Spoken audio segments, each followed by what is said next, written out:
तो जैसा कि आप मुझे जानते ही होंगे, मैं आपका वैभव ऑन लाइफ। तो आज के वीडियो में हमारे संग एक ऐसे व्यक्ति आए हैं जो आपको गोल्ड के बारे में बहुत कुछ बता सकते हैं। और इनको बुलाने का मेन रीजन है कि आपके संग गोल्ड को लेकर कोई ठगी ना हो, क्योंकि गोल्ड को लेकर ठगी होना आज के डेट में बहुत आम चीज हो गई है।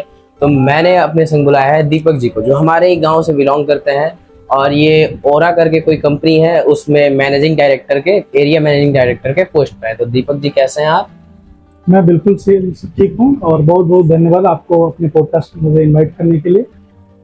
तो सबसे पहले समय ज़्यादा ना बर्बाद करते हुए बातों को शुरू करते हैं। तो गोल्ड इंडस्ट्री में आपका जर्नी कैसे शुरू हुआ? देखिए, हम लोग मिडिल क्लास फैमिली के लोग हैं। हम लोग इंडस्ट्री का चयन खुद करते नहीं। करते नहीं? ठीक है, समय के हिसाब से इंडस्ट्री हमारा चयन कर लेती है। है। और मैं सच भी यही मानता हूँ कि जब इंडस्ट्री ने आपका चयन कर लिया, इसका मतलब शायद आप उस इंडस्ट्री के लिए बने हैं। तो आप अपना बेस्ट दीजिए और उस इंडस्ट्री में आगे बढ़िए। गोल्ड इंडस्ट्री में आने की प्रेरणा कहाँ से मिली? प्रेरणा की अगर बात करें तो जिस समय मैंने कलकत्ता में पढ़ाई की, मेरे पिताजी वहीं पे पोस्टेड थे, तो प्रेरणा तो मैं उनका ही मानूंगा। उस समय मेरे पास दो ऑप्शन थे।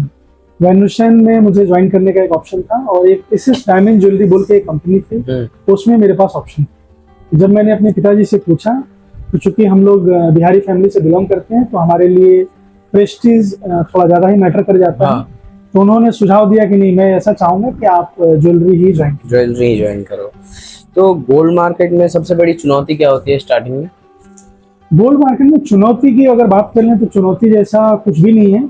आप अगर ज्वाइन करते हैं, शिद्दत के साथ सीखते हैं चीज़ों को, थोड़ा टेक्निकल है, उसके जो टर्म्स हैं, उसकी प्योरिटीज़ हैं, उसके क्लाइंटल के साथ जो भी बातचीत करने के तौर तरीके हैं, वो थोड़ा टेक्निकल होता है। तो बाकी आप सीख जाएंगे तो कोई चैलेंज जैसी विषय है नहीं। और मेनली कस्टमर्स के संग जो गोल्ड को लेकर फ्रॉड होता है, उसके बारे में किस टाइप का फ्रॉड होता है ये?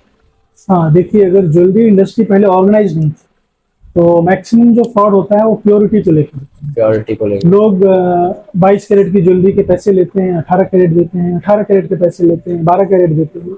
तो ये एक चलन रहा इस इंडस्ट्री में, जहाँ पे लोग फ्रॉड के शिकार हुए। इससे बचने का कोई तरीका? हाँ, इससे बचने के तरीके की अगर बात करें तो अभी का तो जमाना जागरूक हो गया है। लोग मार्केट इंटेलिजेंस को समझने लगे हैं, लोगों के पास गूगल की सुविधाएं हैं। तो परचेजिंग करते समय BIS, bureau of India standard के जो मानक हैं, उसको देख के परचेज करें। और अभी उससे एक लेवल एडवांस आगे HOID नंबर भी आ गया है। HOID? हाँ। किस टाइप से होता है HOID नंबर? HOID नंबर जो पहले BIS था ना, उसी का अपग्रेडेड वर्जन, जो हर ज्वेलर को कंपलसरी है अपनी ज्वेलरी पे इंग्रेव करना। और शायद उसको हम उसके कोई ऐप है जिसपे डालकर चेक कर सकते हैं। आप पता भी कर सकते हैं कि आपका जो HOID है वो सही है या गलत है। हाँ। और 22 कैरेट और 24 कैरेट गोल्ड में ज्यादा फर्क क्या होता है? 22 कैरेट का जो गोल्ड होता है उसकी प्योरिटी 91.6 होती है, और 24 कैरेट में गोल्ड की जो मात्रा होती है, जो प्योरिटी का परसेंटेज होता है, वो 99.99% होता है। और उसमें 0.01% जो होता है वो मॉइस्चर होता है। Because nothing is 100% in the world. तो सुना है कि जो 24 कैरेट गोल्ड होता है बहुत ज्यादा सॉफ्ट होता है। हाँ, 24 कैरेट में गोल्ड की ज्वेलरी बनती नहीं है, इसीलिए, क्योंकि वो ज्यादा सॉफ्ट होता है। तो सॉफ्ट होने की वजह से उसके फूटने का डर होता है। तो जब किसी 24 कैरेट गोल्ड जो खदानों से निकलता है वो 24 कैरेट ही होता है? नहीं, वो डिपेंड करता है, अलग अलग फॉर्म्स में होते हैं। अच्छा। तो जैसे गोल्ड को मैन्युफैक्चर किया जाता है, कैरेट कम होता है तो उसमें क्या मिलाया जाता है? जब कैरेट कम होता है तो मोर कैरेट के जो गोल्ड होते हैं उसको मिक्सचर करके, रिफाइन करके उसको प्योर बनाया जाता है।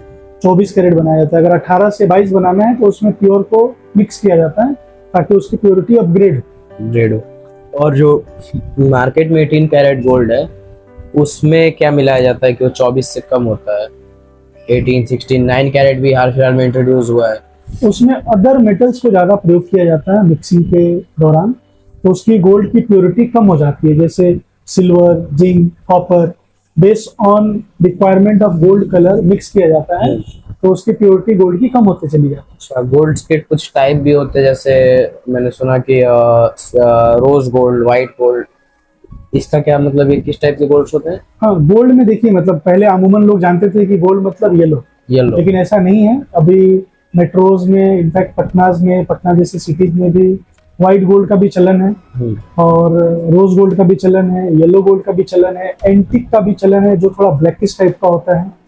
तो उसमें प्लेटिनम का एक सब्स्टिट्यूट होता है पैलेडियम।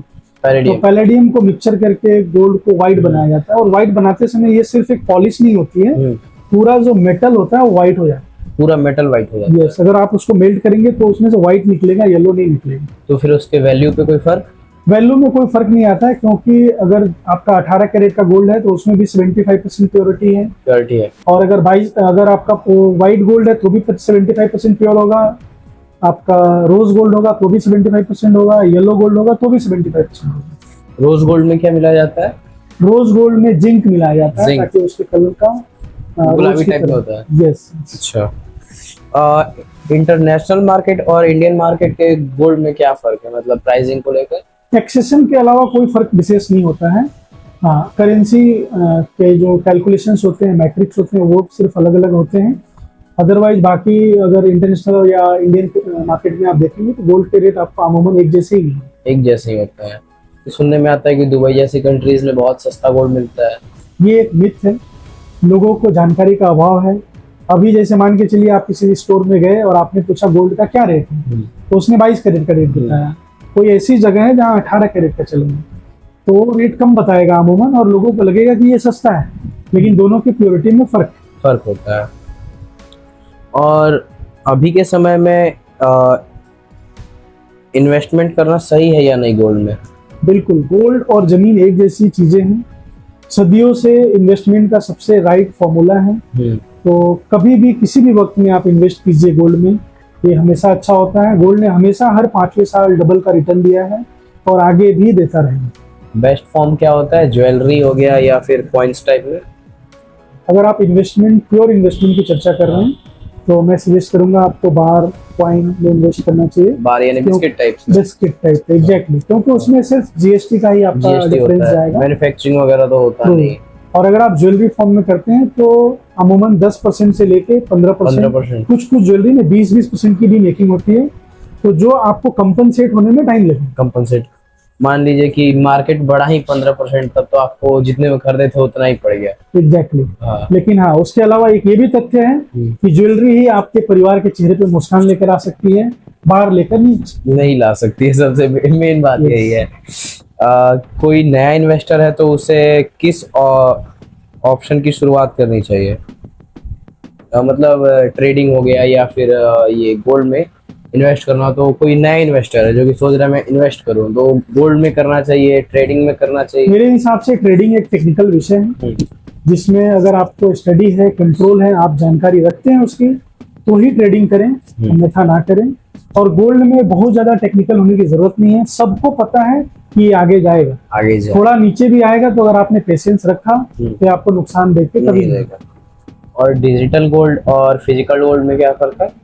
डिजिटल गोल्ड में आप केवल प्राइस लॉक करते हैं और अपना ग्रामेज बुक करते हैं, वो आपको देखने को नहीं मिलता, फिजिकली आपके हाथों में महसूस नहीं हो सकता। और जो फिजिकल गोल्ड है वो आपके घर में है, तो पूरी कंट्रोल उसकी आपके पास है। तो मैं ग्राहकों को या कंज्यूमर को यही सुझाव देना चाहूँगा कि again in regards of technical knowledge, अगर आप टेक्निकलिटी को समझते हैं तो आप डिजिटली इन्वेस्ट करें। या सबसे बेस्ट ऑप्शन है कि आप फिजिकली गोल्ड खरीदें और अपने घर में रखें या लॉकर में सुरक्षित। बहुत जगह लोग गोल्ड को लॉकर में रखना सही नहीं समझते हैं, उसके ऊपर क्या कहिएगा? गोल्ड को लॉकर में रखना बिल्कुल सुरक्षित है, बैंक्स उसकी सुरक्षा की गारंटी लेते हैं, इंश्योरेंस कवर्ड होता है, कोई चिंता का विषय नहीं। क्या मात्रा हो जो घर में रहे और उससे ज्यादा पहुंचे तो उसको रखना चाहिए लॉकर में? मेरा व्यक्तिगत सुझाव ये रहेगा, घर की सुरक्षा और आपके समय की सुरक्षा सबको ध्यान में रखते हुए, कि जब तक ज्वेलरी आपके पास ग्राम में है, ग्राम में रहे, और जब वो किलो में तब्दील हो तो लॉकर तक पहुंच जाना चाहिए। लॉन्ग टर्म और शॉर्ट टर्म इन्वेस्टमेंट में गोल्ड को कैसे देखते हैं? गोल्ड को मैं हमेशा लॉन्ग टर्म इन्वेस्टमेंट की तरह ही मतलब सुझाव देता हूं, क्योंकि गोल्ड में शॉर्ट टर्म में आप देखेंगे बहुत सारे फ्लक्चुएशंस मिलते हैं, मार्केट वर्सेटाइल हो रहा है, अभी रेट 2000 कभी अचानक से ऊपर जा रहा है, कभी 5000 नीचे आ रहा है। तो it's always prescribe to invest in long term form. 5 साल अगर आपने पेशेंस रखा है तो गोल्ड आपको ऑलमोस्ट डबल रिटर्न देके जाए। Almost double. और गोल्ड लोन के बारे में आप क्या सोचते हैं? गोल्ड लोन एक सरकार की सही पहल है और बैंकों की भी सही पहल है। अगर किसी ज़रूरत करेंसी रिक्वायरमेंट पे आप गोल्ड को देके अगर आपको करेंसी मिलती है, उपलब्ध होती है, कम इंटरेस्ट पे दिया जाता है, तो ये ऑलवेज प्रिस्क्राइब रहेगा कि आप इधर उधर साहूकारों से पैसा ना लेते हुए अपने गोल्ड का सदुपयोग करें और अपना काम खत्म होने के बाद गोल्ड को वापस छुड़ा दें। अच्छा, जैसे गोल्ड लोन लोग लेता है तो उनका गोल्ड उसी फॉर्म में वापस मिलता है कि ऐसा थोड़ी होता है कि वो दूसरा गोल्ड उस वैल्यू का मिल जाता है? नहीं, ऐसा कुछ नहीं होता। आपकी ही ज्वेलरी आपको रिटर्न की जाएगी। तो फिर सरकार हमसे जो गोल्ड लेता है वो किस लिए लेता है? सरकार जो गोल्ड ग्राहकों से, कंज्यूमर से जो एक्सेप्ट करता है, हाँ। वो एक फॉर्म ऑफ करेंसी है उनके लिए। उतनी करेंसी वो मार्केट में सर्कुलेट कर पाते हैं जिसके इंटरेस्ट के फॉर्म में वो इनकम करते हैं। जैसे नोट्स पे लिखा भी होता है कि मैं इतने रुपए का, सोने का वैल्यू कुछ ऐसा होता है नोट्स से रिलेटेड, कि जितना रुपए का नोट है आपके पास उतने रुपए का सोना आपके अकाउंट में है। एग्जैक्टली। हाँ, अकाउंट में मतलब आरबीआई के पास सुरक्षित उतना सोना है। क्या ब्रांडेड ज्वेलरी खरीदना बेहतर है या फिर कस्टमाइज ज्वेलरी को जनरली हमारे ट्रेंड में तो आर्टिफिशियल ज्वेलरी माना जाता है।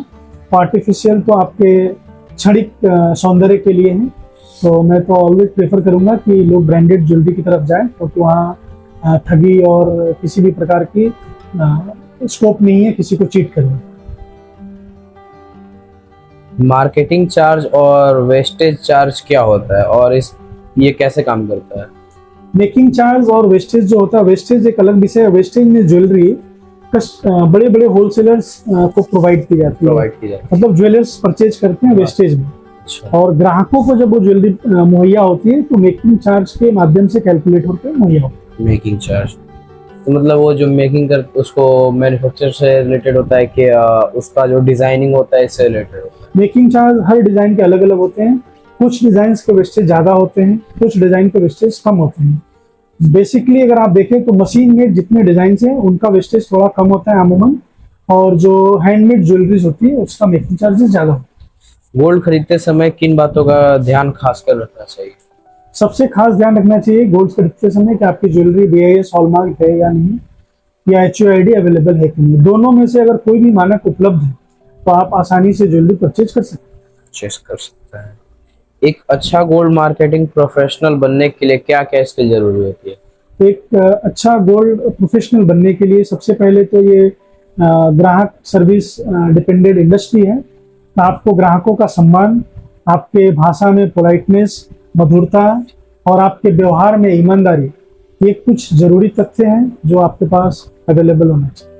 कोई भी कंपनी जैसे कि अपने ग्राहकों का भरोसा जीतने के लिए क्या करती है? प्रोडक्ट क्वालिटी ऐसा है कि आपको हमेशा मेंटेन करके रखना होगा हर हाल और हालात में। प्लस आपके इनवॉइसेस के पीछे जो भी कमिटमेंट्स या जो भी वादे किए गए हैं, जब ग्राहक दोबारा आपके दरवाजे या स्टोर पे रिटर्न आते हैं तो उसमें कोई फेरबदल ना हो, ये किसी भी कंपनी के सक्सेस का मूल मंत्र है। क्या सिर्फ पढ़ाई या डिग्री से इस क्षेत्र में सफलता मिल सकती है? पढ़ाई तो बहुत जरूरी है।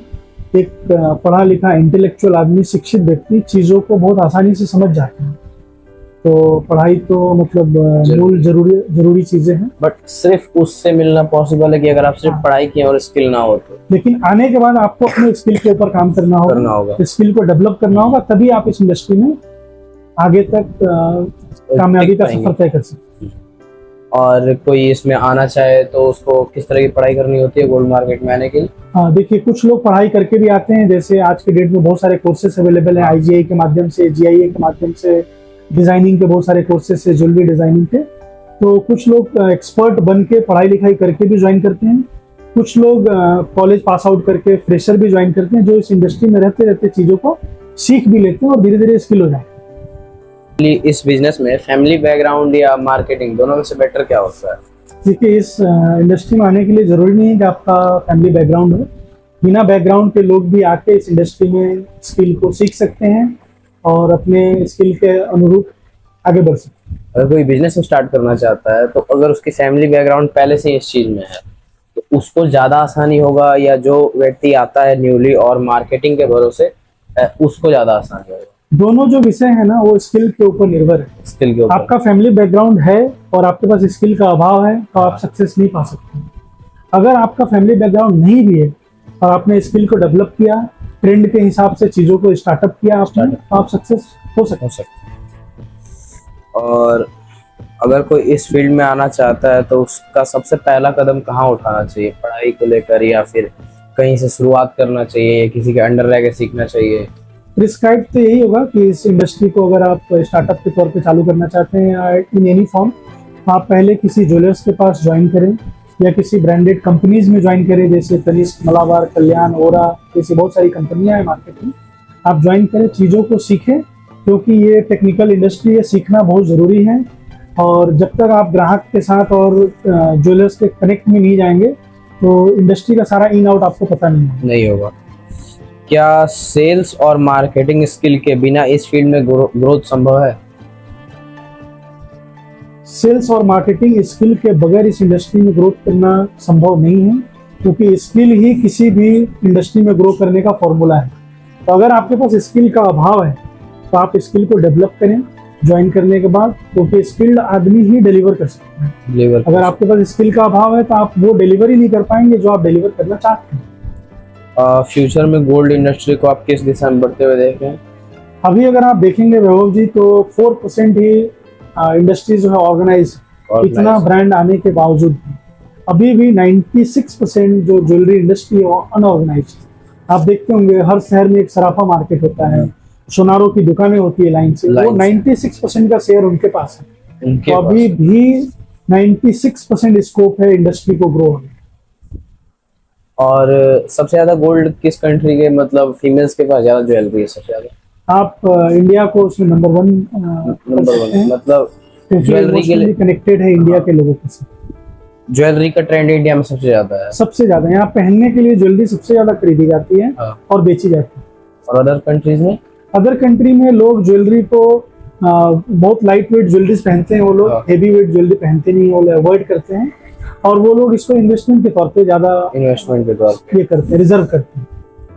इस इंडस्ट्री में आने वाले युवकों को आप क्या संदेश देना चाहोगे?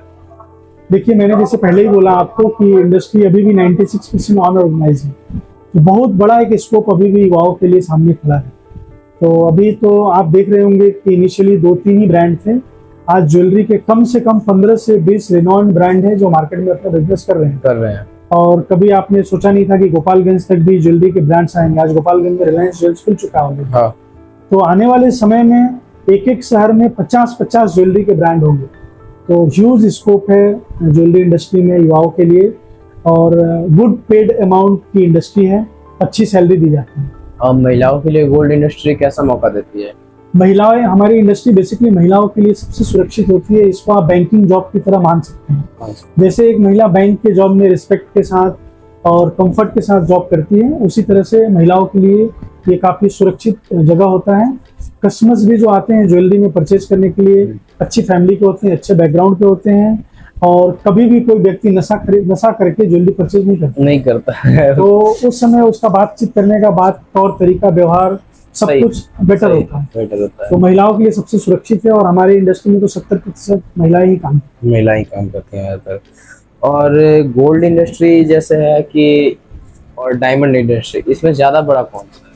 गोल्ड ऑफ कोर्स बड़ा है, क्योंकि गोल्ड का जो परचेजिंग है वो गली गली में है, गांव के हर कस्बे तक पहुंचा हुआ है। डायमंड अभी भी हर राज्यों के डिस्ट्रिक्ट तक ही लिमिटेड है। डिस्ट्रिक्ट, हाँ, हर राज्यों में जितनी भी जिला है वहां तक आपको डायमंड का आउटलेट मिल जाएंगे। बट हाँ, सबब्स में प्रखंड स्तर पे डायमंड की बिक्री अभी भी चालू नहीं हुई। अच्छा, इस जैसे फील्ड में कौन कौन से वर्क्स होते हैं, पोस्ट्स कौन से होते हैं? हमारे इंडस्ट्री में देखिए, ये बेसिकली एक रिटेल इंडस्ट्री का ही ज्वेलरी एक पार्ट है। तो जैसे बाकी के रिटेल कंपनीज में जो पोस्ट होते हैं वही पोस्ट यहाँ भी होते हैं। सेल्स से चालू होती है लोगों की जर्नी, उसके बाद सेल्स में फ्लोर मैनेजर्स होते हैं, असिस्टेंट मैनेजर्स होते हैं, फिर उसके बाद स्टोर मैनेजर होता है जो लोग ब्रांच को लीड करते हैं, उसके बाद एरिया बिजनेस मैनेजर्स होते हैं, फिर रीजन वाइज बिजनेस मैनेजर होते हैं जिनको हम लोग रीजनल बिजनेस मैनेजर बोलते हैं। फिर उसके अलावा बहुत सीनियर पोस्ट होते हैं जो लोग कंट्री लेवल पे काम करते हैं, general manager, national head, retail head. तो गुड अमाउंट पेड इंडस्ट्री है, चाहे रिटेल की बात कर लें या ज्वेलरी की बात। तो जैसे कि इस इंडस्ट्री में कोई आता है और आगे चल के उसको खुद का बिजनेस शुरू करना हो तो, जैसे अभी मान लीजिए शॉप से हम शुरू किए हैं, किसी के अंडर रह के शुरू कर रहे हैं, तो खुद का बिजनेस शुरू करने के लिए कोई डॉक्यूमेंट से रिलेटेड काम हुआ है? जैसे बाकी के बिजनेस को चालू करने के लिए शॉप एंड एस्टेब्लिशमेंट लाइसेंस, उसके बाद BIS का लाइसेंस, उसके बाद आपका GST, जो पेपर्स रिक्वायर्ड होते हैं सेम सारे पेपर्स ज्वेलरी में भी रिक्वायर्ड होती है। एक आध एडिशनल रिक्वायरमेंट होती है जो मैंने मेंशन किया अभी, BIS का लाइसेंस, वेट का लाइसेंस, ये एडिशनल रिक्वायरमेंट होती है ज्वेलरी के लिए। और कोई खास बात ज्वेलरी मार्केट के लिए जो आप बताना चाहें? ज्वेलरी देखिए, मतलब जो मैं बताना चाहूँ बिजनेस दृष्टिकोण से, जिन लोगों को भी ज्वेलरी का बिजनेस एक्सप्लोर करना है उनके पास फाइनेंशियल बैकअप थोड़ा स्ट्रांग होना चाहिए, क्योंकि आपको पता होगा कि अभी 1 किलो गोल्ड की कीमत 1.5 करोड़ के आसपास, 1.5 करोड़ के जो पहले 30-40 लाख हुआ करती थी, उसको पहले तो बहुत ही कम था। तो फाइनेंशियल बैकअप थोड़ा स्ट्रांग होना चाहिए, तो क्योंकि ग्राहकों को आज के डेट में बहुत सारे ऑप्शंस चाहिए, तो आपका जितना इन्वेंट्री लेवल वास्ट होगा उतना आप ग्राहकों को ऑप्शन दे सकते हैं।